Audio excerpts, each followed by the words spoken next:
மகா சிவராத்திரியையொட்டி தமிழகத்தில் உள்ள சிவாலயங்களில் நடைபெற்ற சிறப்பு நிகழ்ச்சிகளில் ஏராளமான பக்தர்கள் வழிபட்டனர். சென்னை மயிலாப்பூரில் உள்ள கபாலீஸ்வரர் ஆலயத்தில் சிறப்பு ஆராதனைகள் நடைபெற்றன. திரளான பக்தர்கள் கலந்து கொண்டு பக்தி பாடல்களை பாடி வழிபட்டனர். நடன நிகழ்ச்சிகளும் நடைபெற்றன.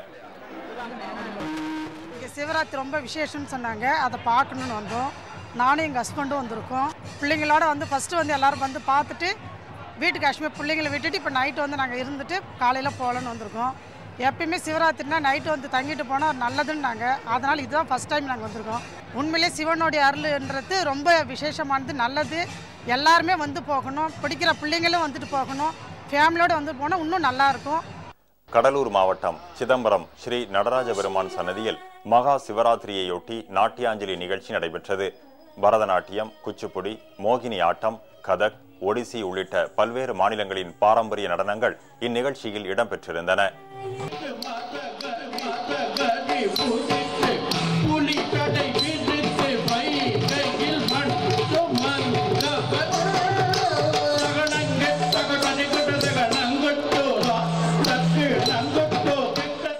திருவண்ணாமலை அருணாச்சலேஸ்வரர் கோயிலில் மகா சிவராத்திரியையொட்டி லட்சார்ச்சனை நடைபெற்றது.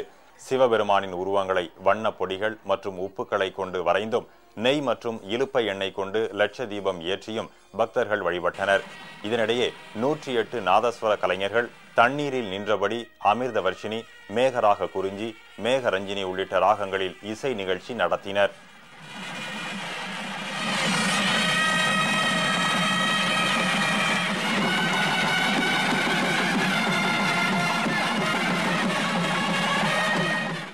மகா சிவராத்திரியையொட்டி ராமேஸ்வரம் ராமநாத சுவாமி கோயில் நடை இரவு முழுவதும் திறக்கப்பட்டிருந்தது. சுவாமிக்கு நடைபெற்ற அபிஷேக ஆராதனைகளில் திரளான பக்தர்கள் பங்கேற்று சுவாமி தரிசனம் செய்தனர். தஞ்சை மாவட்டம் பாபநாசத்தில் உள்ள ராமலிங்க சுவாமி ஆலயத்தின் 108 சிவலிங்கங்களுக்கு அபிஷேகமும் சிறப்பு ஆராதனையும் நடைபெற்றன. இதில் திரளான பக்தர்கள் கலந்து கொண்டு சுவாமி தரிசனம் செய்தனர். கும்பகோணம் ஸ்ரீ ஆதி கும்பேஸ்வரர் ஆலயத்தில் நடைபெற்ற நாட்டியாஞ்சலி நிகழ்ச்சியில் தமிழகம் மட்டுமின்றி மகாராஷ்டிரா, கர்நாடகா உள்ளிட்ட பல்வேறு மாநிலங்களைச் சேர்ந்த நடன கலைஞர்கள் பங்கேற்றனர்.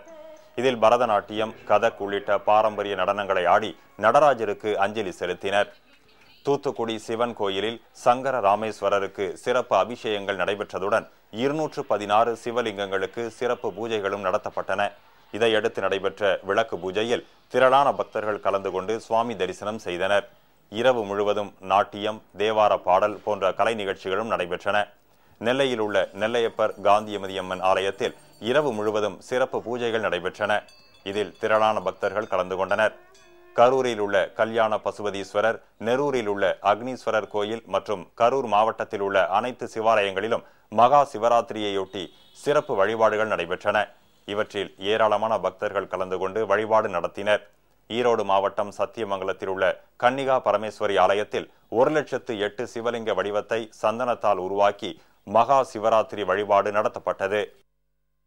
1,08,000 லிங்கங்கள் செய்து அதைவிட மிக பிரம்மாண்டமாக கைலாசம், மஞ்சுநாதீஸ்வரர், காசி விஸ்வநாதர், திரையம்பகேஸ்வரர், 12 ஜோதிர்லிங்கங்களும், பார்வதி பரமேஸ்வரன் உள்பட 75 விதவிதமான லிங்கங்களும், அனைத்து லிங்கங்களின் வகைகள் இங்கே கொண்டு வந்து அமைக்கப்பட்டு திருப்பூர் விஸ்வேஸ்வரர் கோயிலில் மகா சிவராத்திரியையொட்டி வில்வ இலை, இளநீர், பால், தயிர், விபூதி, சந்தன அபிஷேகங்கள் நடைபெற்றன.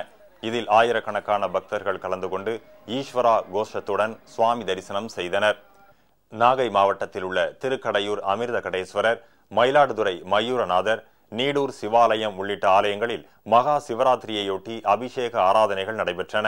அண்ணன் பெருமாள் கோவில் என்ற ஊரில் எழுந்தருளியுள்ள நடராஜருக்கு 1008 சங்காபிஷேகம் நடைபெற்றது. மயூரநாதர் ஆலயத்தில் நடைபெற்ற நாட்டியாஞ்சலியில் நடன கலைஞர்கள் பங்கேற்று மயூரநாதருக்கு நாட்டிய அர்ப்பணிப்பு செய்தனர். இதேபோல் தமிழகத்தின் பல்வேறு பகுதிகளிலும் உள்ள சிவாலயங்களில் மகா சிவராத்திரி தினத்தையொட்டி நடைபெற்ற சிறப்பு பிரார்த்தனைகளில் ஏராளமான பக்தர்கள் கலந்து கொண்டு வழிபட்டனர்.